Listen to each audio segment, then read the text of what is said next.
Hey, new patient group and Wright Chat family members, good morning to you, and hope you're coming off a great weekend. And we are now entering part 7 of our Twisted Thinking series. And if you have not been able to watch any of these or just a few of them, make sure to go back, watch them straight through together as a team to get the most out of it. Today, we're going to be talking about personalization and blame. So personalization and blame is going to be our part 7. And it really comes in two forms. We're going to talk about today how you can really twist things and blame yourself for the personalization and blame, or you can take a certain situation and the next thing you know, you're blaming other people for it. As an example, let's say you're a mom and your kid gets a bad grade in school, right? Personalization and blame would be something like, okay, my kid got a bad grade in school, so therefore I'm a horrible mother. I haven't raised the kid right.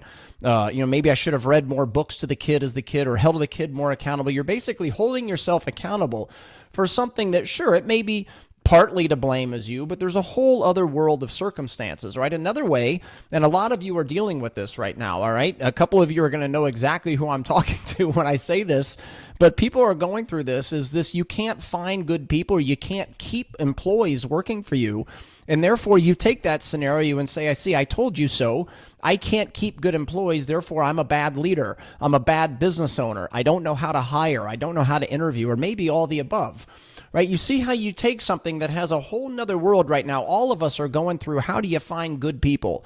How do you retain good people? How do you find just people in general that want to work in our crazy society where people want to stay home instead of go out and achieve greatness? We're going through a difficult time, all business owners, right? And sure, sometimes if you're losing employees, especially good ones, is it the leadership problem, culture problem? Absolutely.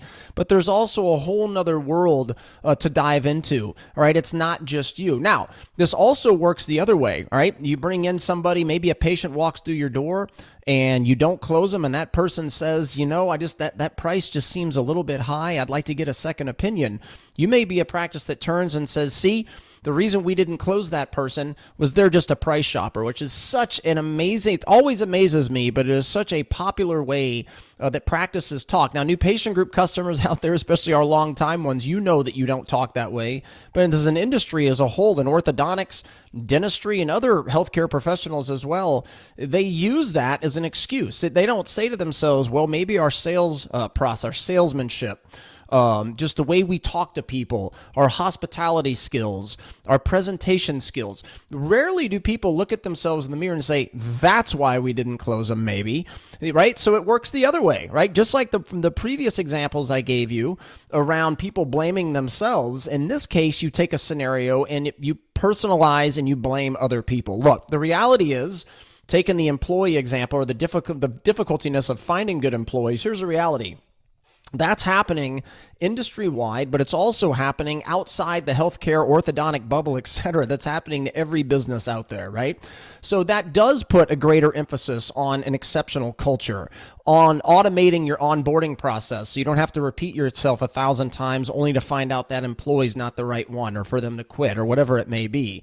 But it's not your fault. It doesn't necessarily mean you're a bad leader. Sure, we should always strive to be better. But look, there's outside circumstances that are to blame, right? It's not just your fault, right? Doesn't mean that you can't get better, but it is not your fault that people don't want to work, or people can be lazy, or they want to stay home, whatever it may be. It's not your fault, right? You just got to keep plugging along, keep being a better leader, and eventually it will stick. Just like that mom in school whose kids may be getting bad grades, who blames herself. Look, again, partly should she get better as a mom and help hold that kid accountable for better grades? Of course. But it doesn't mean that it's all on her as a mom. It doesn't mean she's a failure as a mom, just like it doesn't mean you're a failure as a business owner. But if you're in a situation where you're struggling out there and you're sitting there blaming the patient, saying we need better patients, that's how this twisted thinking can work as well. That's not the case. What you better be, remember, a down economy only brings out your worst parts of your business. That's all it does. It brings out and amplifies your leaky holes. So you've got to plug them by improving skill sets, whether that be as a leader, whether that be salesmanship as a receptionist, salesmanship as a treatment coordinator, patient experience, hundreds of other non-clinical things that go on inside your business. You've got to look in the mirror and get better at those too, all right? Hope you enjoyed part 7, and we got 3 more to go in this series that I hope you're enjoying. Have a great week. Take great care of your patients, and Wright Chat, new patient group family members out there. As always, appreciate your support. You mean a lot to us. Have a great week. Bye-bye.